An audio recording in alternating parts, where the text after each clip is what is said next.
Améliorer et simplifier le quotidien des personnes touchées par le cancer, c'est le thème du podium aujourd'hui. C'est moins drôle. Ah oui, avec 3 applis et sites web qui ont été testés et notés selon l'intérêt et le bien fondé de leur contenu.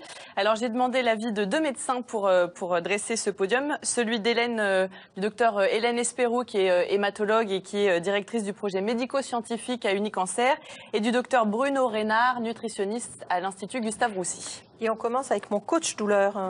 Bon bah ça c'est une sorte de journal de bord des douleurs, donc une application dans laquelle vous allez indiquer la localisation de votre douleur, à quoi ça ressemble, est-ce que c'est plutôt des brûlures, plutôt des picotements, et donc l'idée c'est de le remplir assez régulièrement et expliquer aussi l'impact que ça peut avoir sur la vie quotidienne si vous prenez des traitements.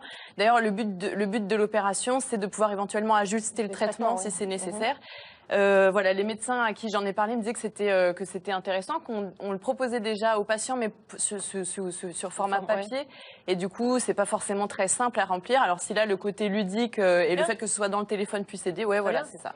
C'est bien. Donc une bonne note, 16 sur 20. Très bien. De toute façon, elle est de bon poil aujourd'hui. Vous allez voir. Vite fait, bien fait. Ça, c'est un site internet, mais qui existe aussi en version application smartphone, qui s'intéresse à l'alimentation des personnes touchées par le cancer.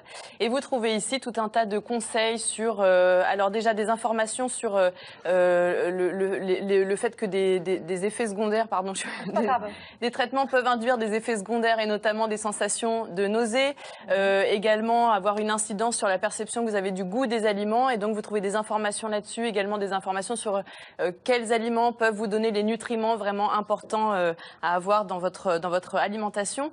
Après, il y avait alors, tout ça c'est très bien et globalement le site est très bien. Maintenant, il y avait des petits bémols apportés par nos médecins. D'abord, le fait qu'il y a des choses qui sont présentées comme des assertions scientifiques, type les graines de cardamome sont bénéfiques pour la santé. Ça, ils me disaient non, ça n'a jamais été vraiment prouvé. Ça serait passé, mais ça aurait été mieux, et puis ça se reproduit plusieurs fois sur le site internet. Et puis le fait qu'aucun relais n'est fait avec le médecin, alors que les deux me disaient ça c'est essentiel et c'est vraiment très très important de parler de ça, que ce soit l'alimentation ou toutes les choses, des initiatives que le malade peut prendre, il faut absolument en parler avec le médecin.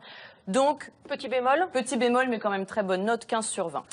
La troisième, c'est Cancer Mes Droits. Alors ça, c'est une appli qui est destinée à la fois aux malades et à ses proches et qui répond aux questions qu'on peut se poser, notamment relatives aux droits des malades. Donc ça peut concerner le respect de la vie privée, les informations médicales. On vous explique aussi ce qu'est une personne de confiance. En gros, vous allez trouver tout un tas d'informations qui vous aident à débroussailler un petit peu des choses qu'on ne sait pas forcément avant d'être confronté à la question. Ça a été réalisé par des juristes, donc c'est du sérieux. Je lui ai donc adressé une excellente note, 18 sur 20.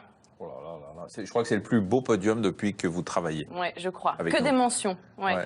Mention, félicitations du jury même en fait pour le Cancer Mes Droits, que les 2 médecins avec qui j'ai travaillé là-dessus ont décrite comme innovante et utile. Mention très bien pour mon coach douleur et mention bien pour vite fait, bien fait. On va terminer.